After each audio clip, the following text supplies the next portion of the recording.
Welcome, Algebra 2 students, to the homework help video, page 537. These numbers right here. Let's go ahead and jump right into this. All 9 of these problems, we are simply dividing rational expressions. So here we go. Step 1, the first thing we're going to do is we're going to flip the second fraction.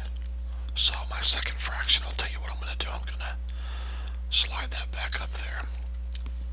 Here's my first fraction.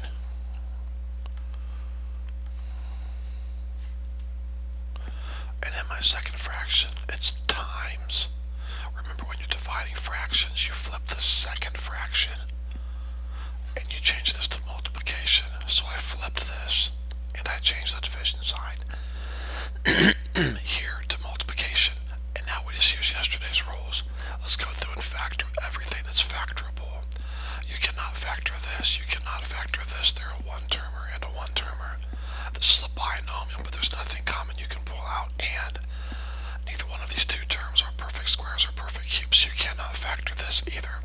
Let's go to the top numerator and see if we can factor something here. We have a trinomial. There's nothing common we can pull out. I have a power of 2 here and a power of 1 here, so that's good. This power here is supposed to be twice as big as this power here, and it is.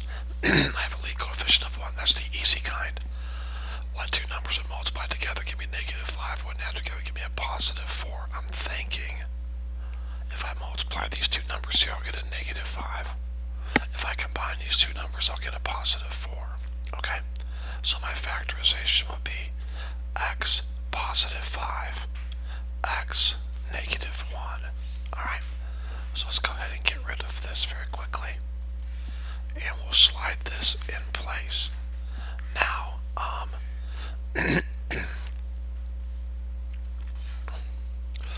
next we're going to do some canceling. I've got a binomial here, x -1, x -1. I have a monomial and a monomial. 2 goes into 2 once and 2 goes into 4 2 times. Also, I have 2 x's here because of this 2. I have 1 x here because of my power of 1. I can take 1 x away from both of those. So take 1 x away from here, all of my x's are gone. Take 1 x away from here and I'm left with 1 x to the 1 power. So let's see what I have. I have x +5 here. I have 2 here. I have nothing here, so I'll put a 1. And I have 1 x to the 1 power here. So here we go.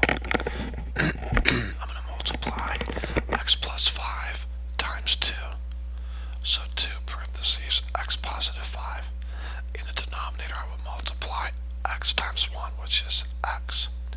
And let's see if that's what we got. There we go. Moving on to 23. Alright, the first thing we're going to do is we're going to flip the second fraction so my first fraction stays the same. In fact, I was just thinking I'd probably save time if I factored as I rewrote this, okay? So let's go ahead and factor this numerator right here if we can. There's nothing common I can pull out. I have a trinomial in which this power here is twice as big as this power here, so that's good. I have a lead coefficient of 1, that's good. So what two numbers that multiply together give me 16? When add together give me 8. That would be a +4 and a +4. So this factors down to x +4. X +4. Alright. Now my denominator here cannot be factored. There's nothing I can pull out. And I do not have perfect squares or perfect cubes, so I'm done with that. Now for my division sign, I'll go ahead and put a multiplication. And now, I'm going to go ahead and factor the numerator right here. But when I do, I'm going to put it in the denominator because remember, I'm flipping. This is really going to be in the bottom, and this is really going to be up top, okay? So here we go. I have a trinomial. There's nothing common I can factor out.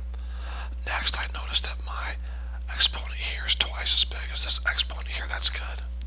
I have a lead coefficient of 1. That's good. So what two numbers would multiply together give me 8? Would add together give me 6? Well, if I multiply those two numbers, I would get 8. If I add those two numbers, I get 6. So my factorization would be x +4, x +2. Notice that I'm writing it in the denominator because I'm flipping the second fraction. Now I'm going to factor this. There's nothing common I can pull out. Always check that first. So next, I realize I have a binomial I have perfect squares. Perfect square, perfect square. So when I have, and the first term is positive, the second term is negative. So when I have perfect squares, I write two binomial parentheses. The square root of x squared is x, so I'll put an x here and an x here. The square root of 4 is 2, put a 2 here and a 2 here. Make one positive, make one negative. And now let's start canceling. X plus 4 cancels with x plus 4. X plus 2 cancels with x plus 2. I see nothing else that cancels. So I have a 1 here, an x plus 2 here, an x minus 2 here, and an x positive 4 here. So when I multiply numerator times numerator, I would have x positive 4, x negative 2. For my denominator, I have 1 times x plus 2. And there we go. That should be the answer. I hope that's the answer. Very good. Number 25. Okay, here we go. I'm going to factor as I copy things down. I'm going to start right here. I cannot factor that. There's nothing common I can pull out. It's a binomial. I do not have perfect squares or perfect cubes, so I cannot factor it. Now, on to the, notice you don't flip the first fraction, okay, students? You do not flip the first fraction. Now, let's look at our denominator right here. First of all, we have a trinomial. There's nothing common we can pull out. My power here should be twice as big as this power, and it is. I have a lead coefficient of 1. That's the easy kind. So what two numbers would multiply together? Give me a negative 14. When add together, give me a negative 5. I think of these two numbers here. If you multiply those, you'll get negative 14. If you combine them, you'll get negative 5. So my factorization will be x negative 7, x positive 2. There we go. Now, let's move on to the next fraction. For my division sign here, I'm going to put what? Multiplication. Notice my denominator cannot be factored. There's nothing common I can pull out. I do not have perfect squares or perfect cubes. So I'm going to write that up top because I'm flipping the second fraction. Now this can be factored here. Is there anything common I can pull out? Not at all. I have a trinomial in which this power here is twice as big as this power here, and it's supposed to. That's good. I have a lead coefficient of 1 right here. So what two numbers would multiply together? Give me a negative 6. When add together, give me a negative 1. Well, I'm thinking of negative 3, positive 2.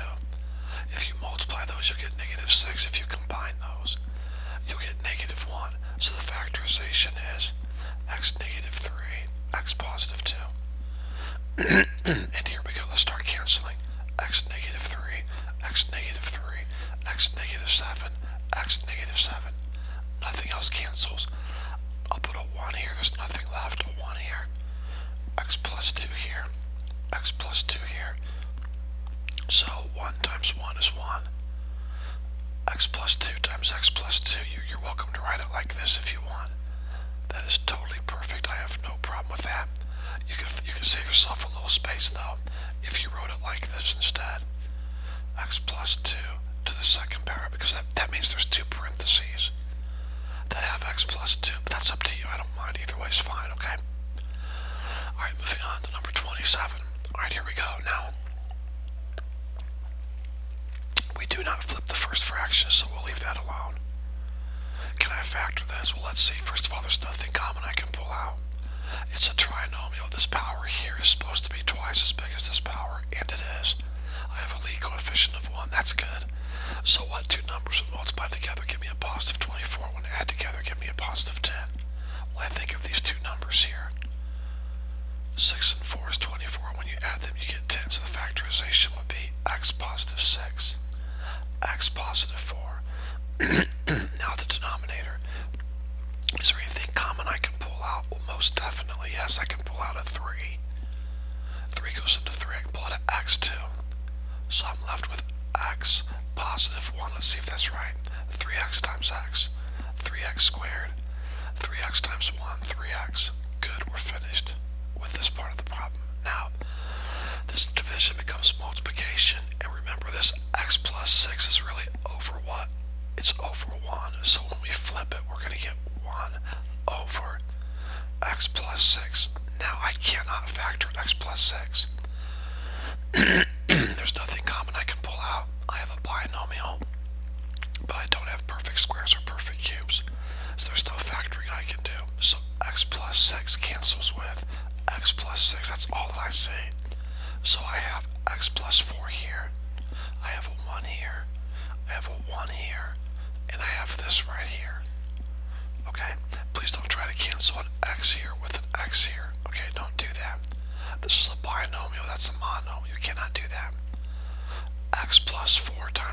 is x positive 4. 3x, x plus 1 times 1 is just itself 3x parentheses x positive 1. And that should be your answer unless you made a mistake somewhere. Alright, number 29.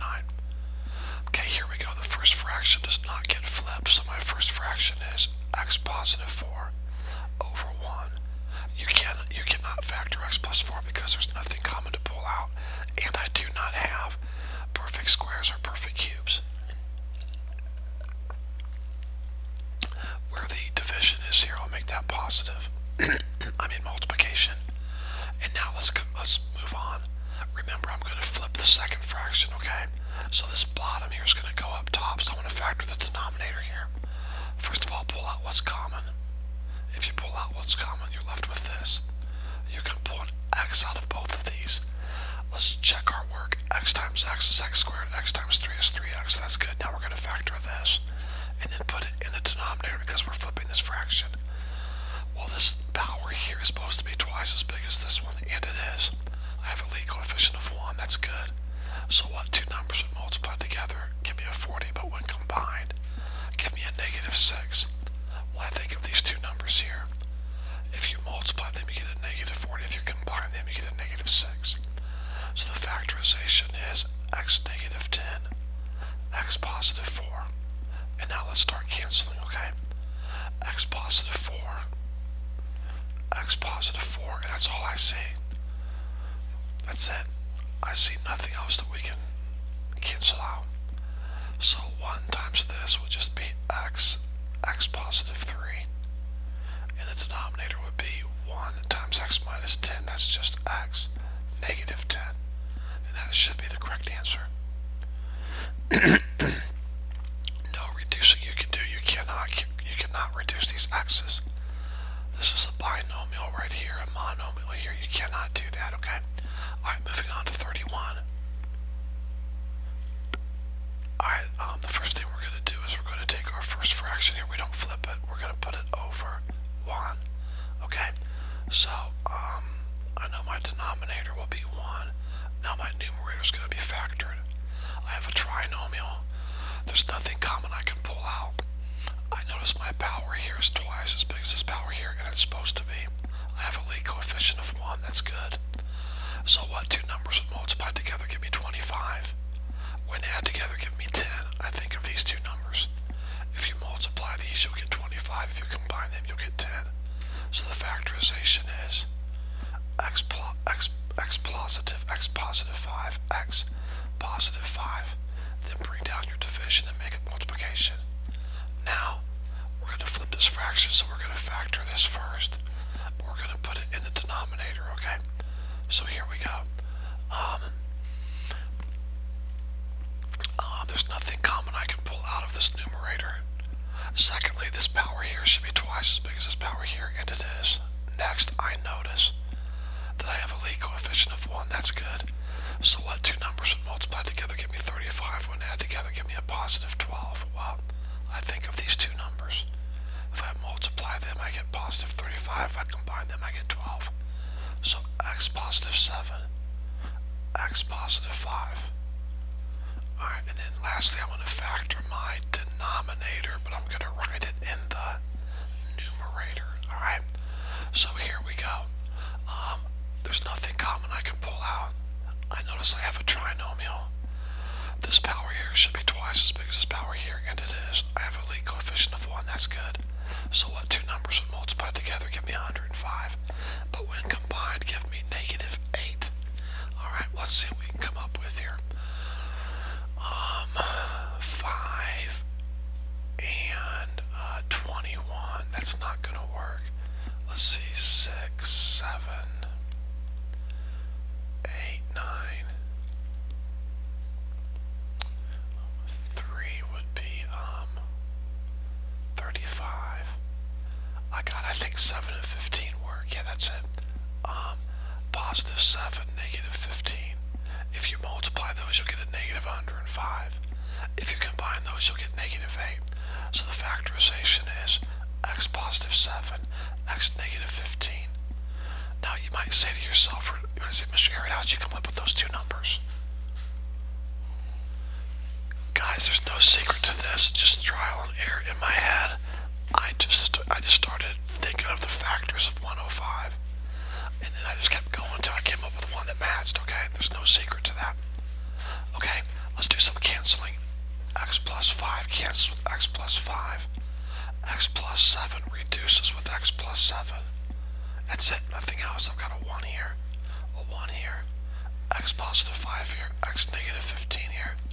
So when I multiply numerator times numerator, I get x positive 5 times x negative 15 all over 1 times 1 is 1, and we do not need to put that. You can if you want to, but you don't need to. So there's your answer. Alright, pretty simple. Alright, moving on to the 3 even problems we're going to look at now. Number 28. Well, remember right off the bat, this goes over 1, okay? There. Now let's take our first fraction. We don't flip the first fraction, we can factor it. There's nothing common I can pull out. My power here is twice as big as my power here. I have a lead coefficient of 1. What two numbers multiplied together give me 48, but when combined give me a negative 14. Well, I'm thinking of 6 and 8. If I multiply those two numbers, I'll get a positive 48. If I combine them, I get a negative 14. So my factorization is x negative 6, x negative 8. Now let's move to the denominator. I can pull an x out of both of those, so I'm left with x negative 6. X times x is x squared. X times negative 6 is negative 6x. Now, I cannot factor this any further because I do not have perfect squares or perfect cubes here. Make your division and multiplication. Flip your fraction so this 1 down here is now up top. Now let's factor this numerator and put the factorization in the denominator. I can pull a 3 out of both of these, so I'm going to pull out a 3 and I'm left with x negative 8. 3 times x is 3x, 3 times negative 8 is negative 24. Let's do some canceling. X negative 8, x negative 8. We can reduce this. X negative 6, x negative 6. So I'm left with a 1 here, a 1 here, a 3 here, and an x here. 1 times 1 is 1. X times 3 is 3x. 1 over 3x. Alright, a little blurry there, but that's the answer, 1 over 3x. Alright, number 29. Okay, first of all, my first fraction is over 1, so I'm going to go ahead and copy it like that. X positive 1 over 1. Remember, you do not flip the first fraction. I cannot factor this, so I'm going to move on. My division becomes multiplication. Now, I'm going to factor. I'm going to try to factor this, but I'm going to write the factorization in the denominator because I'm flipping the second fraction here. So, I have a trinomial. There's nothing common I can pull out. This power here is supposed to be twice as big as this power here, and it is. My lead coefficient is 1. So what two numbers would multiply together give me a 1? When add together give me a positive 2. I think of these two numbers. Multiply them, you get a 1. Add them, you get a 2. So x positive 1, x positive 1. Alright, very good. Now let's move on to the denominator, which I'm going to factor and write it in the numerator. So, there's nothing common I can pull out. This power here is supposed to be twice as big as this power here, and it is. I've got a lead coefficient of 1. So what two numbers would multiply together give me 12? When added together give me 13. Positive 12, positive 1. When you multiply those, you'll get 12. When you combine those, you'll get 13. So x positive 12, x positive 1. Now let's start canceling and reducing. This will cross cancel with this. I can reduce this fraction here. X positive 1 reduce x positive 1. So I've got a 1 here, a 1 here, a 1 here, and an x plus 12 here. So 1 times x positive 12 is x positive 12. All over 1 times 1 is 1. And of course you don't have to put that if you don't want to. So there's your answer. X positive 12. Okay? Really not too difficult, guys. One more problem, we're finished. Okay, my first fraction here does not get flipped, so I'm just going to write it like it is. It's over 1. I'm going to factor this numerator here. There's nothing common I can pull out. I'm left with a trinomial. This power is supposed to be twice as big as this power here, and it is. I have a lead coefficient of 1. So what two give me a positive 6, well, I'm thinking of these two numbers. If I multiply those, I get a negative 16. If I combine them, I get a positive 6. So my factorization is x positive 8, x negative 2. Now take your division and make it a multiplication. Now we're going to flip this fraction. My denominator cannot be factored. It's a binomial. There's nothing common I can pull out. I do not have perfect squares or perfect cubes, so I'm just going to put x plus 2. Notice I write the denominator in the numerator. I'm flipping this. Now let's take my numerator here. Let's do a little work with this. I can pull out a 2 and an x. So if I do that, I'm left with x positive 8. Let's check it. Make sure 2x times x, 2x squared, 2x times 8, 16x. So let's start canceling. X positive 8 cancels with x positive 8. And students, that's all that I see. You cannot cancel a 2 with a 2 here, or an x with an x here. Because I have a binomial here and a monomial here, you cannot do that, okay? So if there's no more cancel, let's go ahead and multiply. I've got x minus 2 here, I've got a 1 here, I've got a 2x here, and an x positive 2 here. So my numerator would be x negative 2 times x positive 2. Multiply this times this, and then 1 times 2x is 2x. And that, my young math scholars, is the correct answer, even though you can't read it, okay? Alright guys, I hope this homework help video has been a help to you. If you have any questions at all, never hesitate